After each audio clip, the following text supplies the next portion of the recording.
Hello everyone, this is Rishabh Dharmani and today I have with me Dr. Timothy A. Gonsalves. Dr. Gonsalves is a computer scientist and professor. He is the founder of Nilgiri Networks of TNET Group IIT Madras and was also the head of Department of Computer Science and Engineering at IIT Madras before becoming the first and the present director of IIT Mandi. It's a pleasure to have you here with us, sir. How have you been? I'm fine. It's my pleasure to be here with you. Sir, firstly, can you tell us something about your school and college life? Like, what was your interpretation of fun in those days? Well, school and college was, I think, very different then from what it is today. There was much less pressure, perhaps because there were very few opportunities at that time. So, but maybe that's ironic. But so we had 5.5 days of school, 5.5 days of college. But despite that, I had a lot of time to do other things. I used to take part in many sports and games. Living in the mountains, I loved going for long walks in the forests and near my house. I also liked going on long bike rides. I did a lot of reading. So while I was in IIT, I went on bike rides around South India as well as around the city and so on. So yes, we did a lot more outside classes, and I think there was more variety, perhaps because we were not so focused on getting the best job or whatever. Sir, my second question would be that how was engineering in those days? And how is it different from what it is now? Um, Engineering was very different. That in terms of jobs, there were relatively few jobs, and the jobs were not very well paying in India. At that time, India was a closed economy, so the engineering in India was very different from the engineering outside India. Um, we had There was no internet at that time. There were very few books. I remember one course we took on strength of materials. There was only one book in the library, and the teacher had taken that out. So we had to go to class and were dependent on the notes that we took in class. So learning was quite different.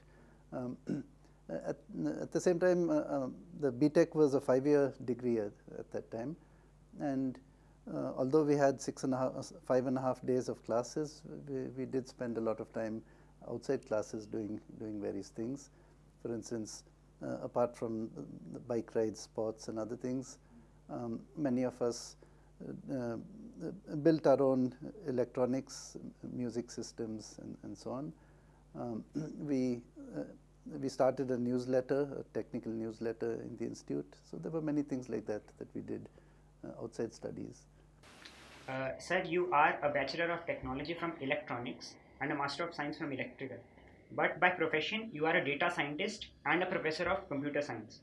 What is the reason behind this inclination? Actually, I thought I was more a civil engineer over here, looking after construction. But anyway, now I know I'm a data scientist. Um, when At the time I started my BTech, there was no computer science. In the third year of my BTech in 1973, IIT Madras acquired an IBM 370 mainframe computer. At that time, this was the second most powerful computer in India. And Professor Mahabala, at that time, as soon as the computer came, he started a series of lectures in the evenings on learning Fortran programming. I went for that and I got hooked on programming, and after that I spent quite a bit of time in the computer center working on the computer. My final year project, my MTP, was uh, on digital communications in electrical engineering. Then when I went for my master's, I migrated slowly upwards in the communication stack towards local area networks. And after I started working, I started looking at applications of networks and moved more into distributed software systems. And with the growth of the internet and the growth of distributed systems, it was a fairly natural migration towards big data and databases. An interesting tale, sir. A very interesting tale. Can you elaborate more about your work at IIT Madras, more specifically at TNET? When I joined IIT Madras, at that time, IITs and most institutions in India were primarily focused on education of students, and the research that was being done was largely academic work published in international journals. Now, three of us who had joined in the late 80s and early 90s, Professor Ashok Junjunwala, Bhaskar Ramurthy, and myself, we decided that we wanted to make a difference to Indian society through our academic work. So we decided to start working on product development for developing products that are tailored to the Indian conditions, at the same time which are no inferior to anything from anywhere else in the world. So this was the genesis of the Tenet group. At that time, India had 900 million people, and we had 7 million telephones and there were no mobile phones. These were all landlines. Typically, one had to wait several years to get a telephone at home, and it was expensive and didn't work very well. So we looked at how could we change this and say move towards 100 million telephones in India.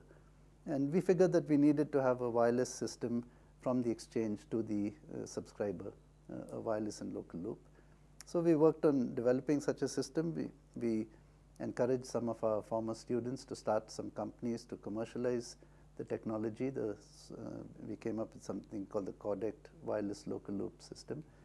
And then we moved on to looking at how do we provide internet services. Again, the internet at that time was in a nascent stage in India. And so this was essentially the Tenet group then grew into a group of about 20 faculty and maybe about 200 project staff and about a dozen companies working on developing products in the telecommunication space for India. After about 10 years of this, I decided that I saw that many of the people who worked in these projects and in these companies came from rural parts of India, and they had to migrate to the city, to Madras, in order to work on these. So I thought, why not I go to a small town, my hometown, Ooty, and set up a company where people could do the same type of advanced telecommunication software development, staying in their hometown. So I took 2 years leave from IIT Madras and set up Nilgiri Networks for this purpose, hired some local people. Some of them were physics graduates and not engineers. So they learned programming on the job and developed some very interesting products that were sold as part of the Tenet group in different parts of India and the world.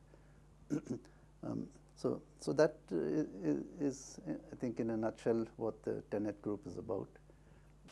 Sir, how did it feel to be the head professor in the same institute where you were once a student at IIT Madras? Well, I graduated in 1976 from IIT Madras and returned there in 1989. So there was a gap of 12 to 13 years. I left as a young bachelor. I returned with a family with two children and a lot of experience. At the same time, IIT Madras had grown and changed substantially. So it was not really strange because I did not feel any particular difficulty because of the changes in myself and in IIT. At the same time, I think having been a student in IIT Madras, I knew all the tricks students could get up to get around the administration and faculty and so on, and so which helped me in dealing with the new generations of students. Sir, now talking about IIT Mandi, how did you establish such an eminent institute from ground? When I had experience with starting companies in IIT Madras, in Nilgiri Networks, NMS Works, and so on. When starting something new and you want to compete with what already exists, you have to have a USP. And so we set out to decide on our USP. One obvious USP is, of course, the location in the Himalayas over here. But we needed also an academic USP.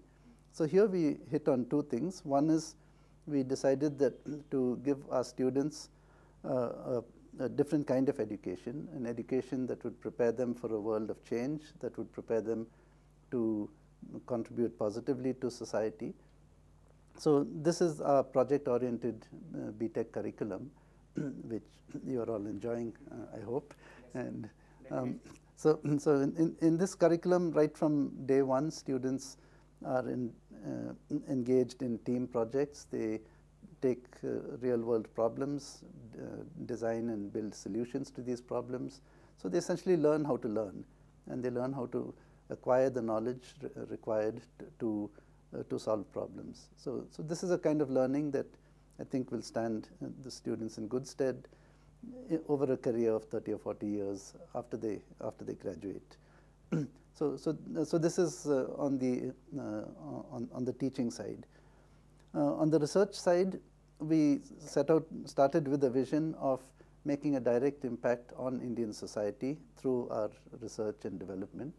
And we've encouraged faculty to work in interdisciplinary teams collaboratively across branches towards this end. So, for instance, we do not have departments here, unlike most other institutions. We have broad schools, and if you see the seating arrangement of faculty, that's faculty are mixed up in all disciplines.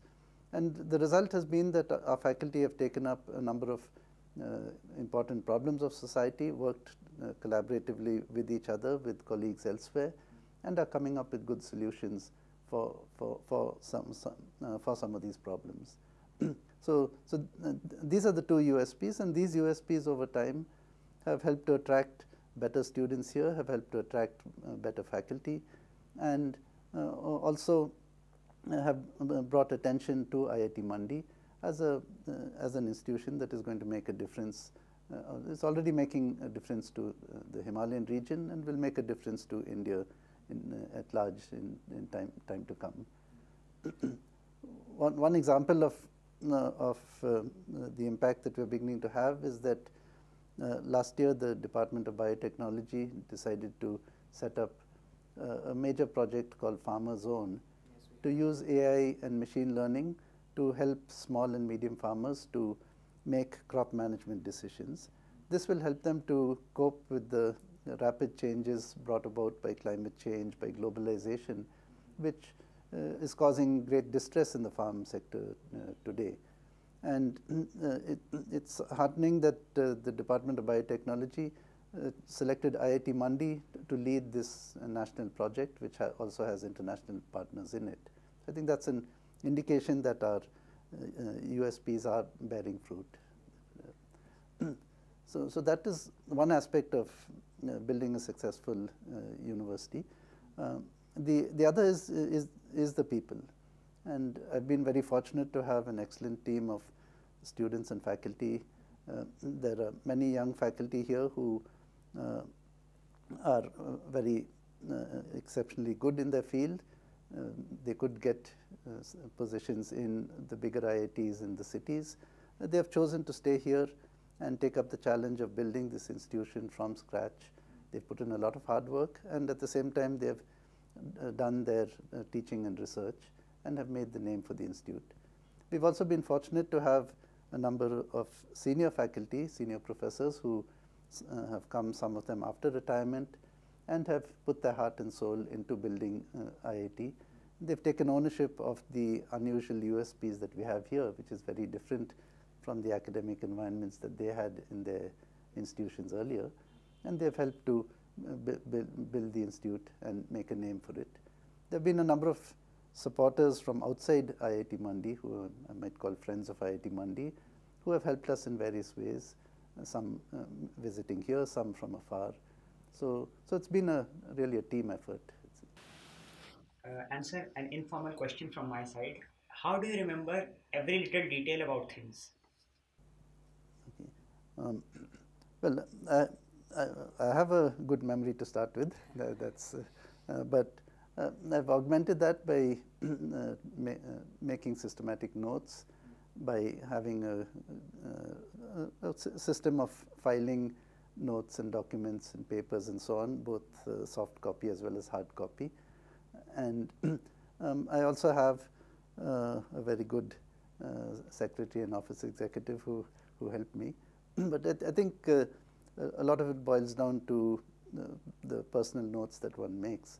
And this is why I always urge students to get in the habit of making notes, because although you can always find something on the internet nowadays, when you need it, you may not have access to the internet. And so it's good to have your own system of keeping track of information. Thank you for the tips, sir. Sir, as we all know, you are also heading a committee for providing 20% reserved seats to girl students in IITs. What encouraged you to come up with this idea?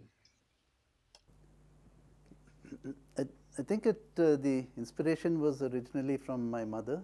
She was, for much of her life, she was a housewife and looked after us and raised us. Once we were in school and getting more independent, she decided to go into teaching herself, and then fairly soon she set up her own school, and particularly for trying to help the poorer children in Ooty get a good education. So I think this showed me that that women have a lot to contribute to society, not just by in the family, but also in society by working.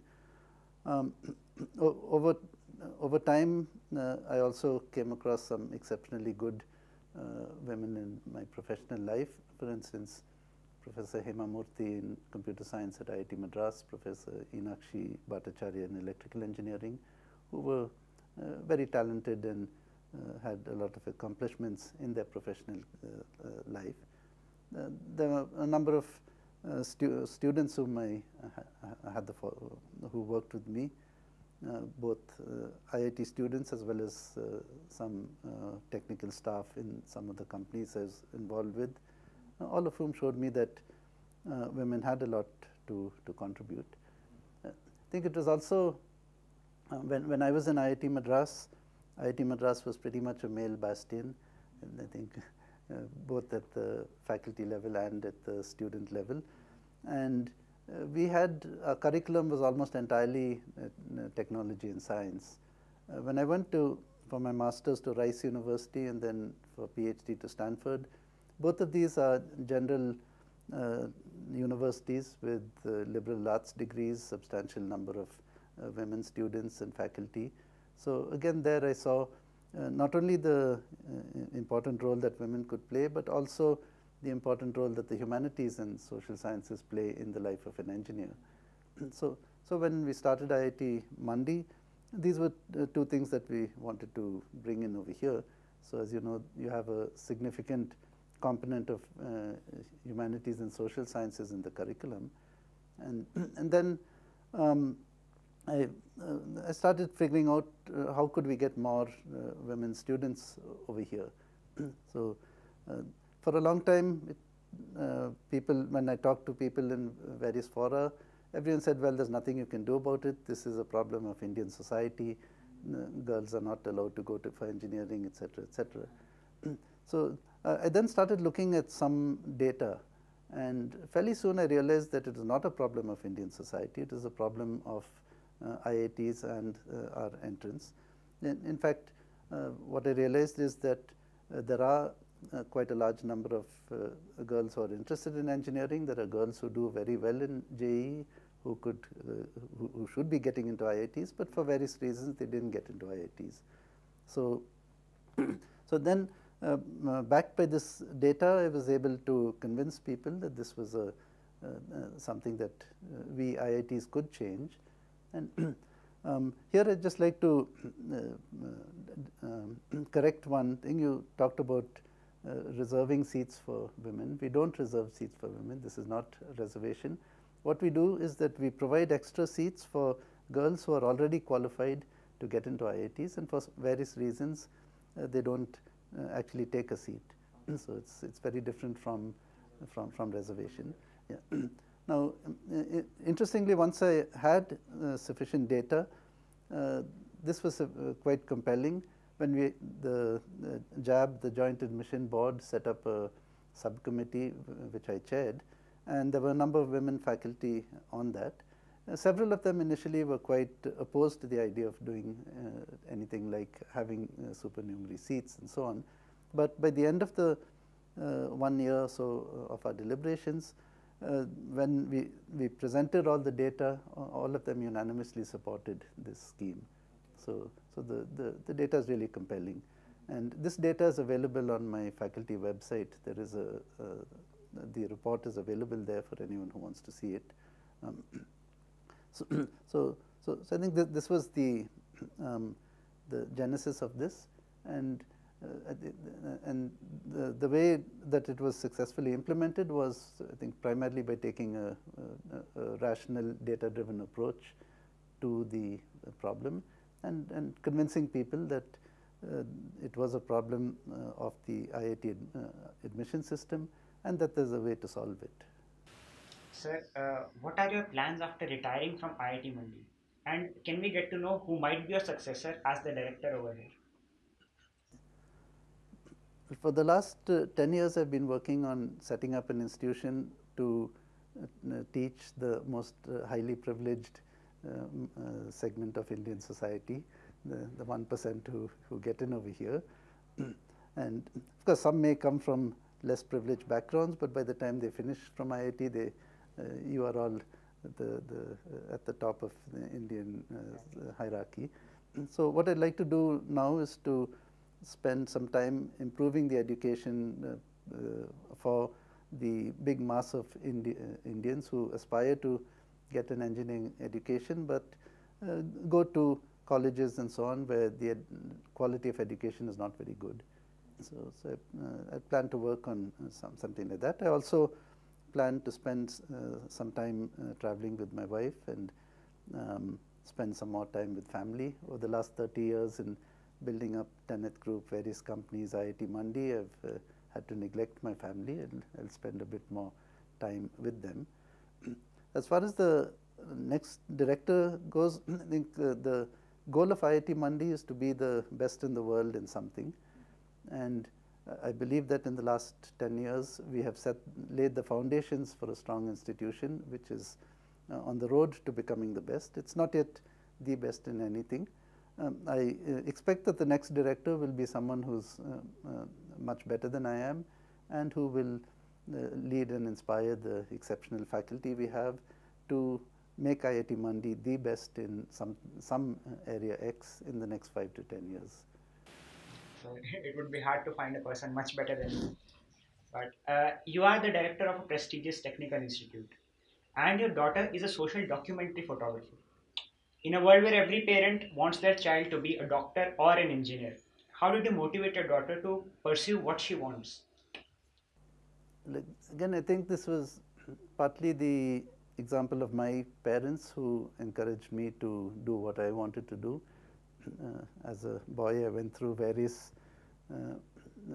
had passion to become a pilot, to become a priest, to become a doctor, to become all sorts of things, and finally I realized that engineering was the thing for me, and they supported me in that. So it was natural for me to support my daughters to do what they wanted. By the way, I have 2 daughters, and neither of them is in engineering. My wife also, I think the credit largely goes to her in supporting and encouraging them. For instance, I remember when they went for a visit to the US when my daughter was probably about 12 or so, to visit my in-laws, and there my wife bought a digital camera for my daughter, and also a film camera, and to get her started in photography. So a lot of the credit goes to her also. Sir, what would be one inspiring incident of your life that you would like to share with the students to inspire them? Well, it's difficult to pick an incident that has inspired. There have been a number of, for instance, I've attended seminars by really outstanding scientists, engineers, and others from which I've drawn inspiration.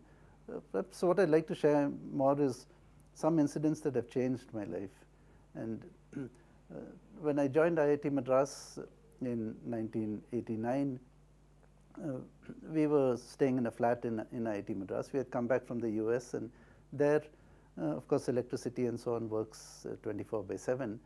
And so we didn't think of the fact that you had to have candles and so on because of power failures in India. Since I'd been away for some years, I'd forgotten about such things. One night the power failed, and then I went and knocked on my neighbor's door to borrow a candle. And while he was getting the candle, he started just asked me what I was doing and who I was and all that. And it turned out that was Ashok Jhunjhunwala, who was working in electrical engineering, and I was in computer science. And then he said, let's get together and chat about things. And fairly soon after that, the Tenet group got started. So, so I think I think the lesson I draw from this is that hardships like failures of power and so on are not something that necessarily are bad.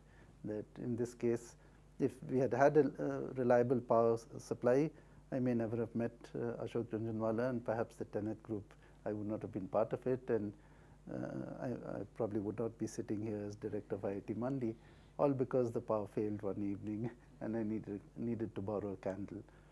So I think the message to students would be, whatever comes your way, take it, see what you can learn, how you can profit from it, rather than complaining about it or worrying about it. I'm reading a book by called The Book of Joy. It's about conversations between the Dalai Lama and Bishop Desmond Tutu of South Africa. I'd strongly recommend this to everyone to read. It's available in Book Nook. In that, he says that when something very difficult or troublesome happens, there are two things. One is that you may have a solution to the problem, in which case don't worry about the fact that something bad has happened. And on the other hand, it may be that you don't have a solution to the problem, in which case you can't do anything about it, so don't worry. Exactly. So I, for one, would surely give this book a read. Sir, what is the secret behind your fitness? I think one, I was born in the mountains. My hometown is at 7,300 feet, and so my body's used to dealing with less oxygen and with steep ups and downs, which gives me a head start over people from the plains. Right from when I was a boy, I loved walking, bicycling. I remember I would walk to school rather than go by vehicle. And I also liked to play a variety of sports and games. I still did that in college, and even now I continue to do that. Perhaps part of the secret behind my fitness is our dog Rusty. He insists on at least 2 walks every day. And in the evening when I go home, however late it is, however tired I am, Rusty is at the door and he insists that I take him for a walk around the campus. So, so all this contributes to fitness. Also, I think in terms of food, moderation helps. I mean, I like sweets, I like good food, which means rich food, but in moderation, it's fine. I don't overindulge. Sir, according to you, what is the thing people should be more focused on? I think especially for engineers and even for others, the thing is figure out in what way you can change the world and make it a better place, and then work doggedly on that. And don't worry about rewards like, will I get a better salary, will I get this perk or that perk. If you make a difference to the world, where you improve the lives of many people, rewards will come. And so, even if monetary rewards don't come, still the satisfaction you get will be greater than anything that any material rewards that you could get. So that is my advice to people. Decide on your passion, how you want to change the world, and go ahead and change it. Wisely said, sir. So thank you so much for spending a valuable time with us over here. And hopefully everyone watching this interaction would take lessons from your life work and try to make their lives, try to be a better version of themselves and try to make their lives much better than what it is now. Thank you so much, sir. Thank you. Thank you so much.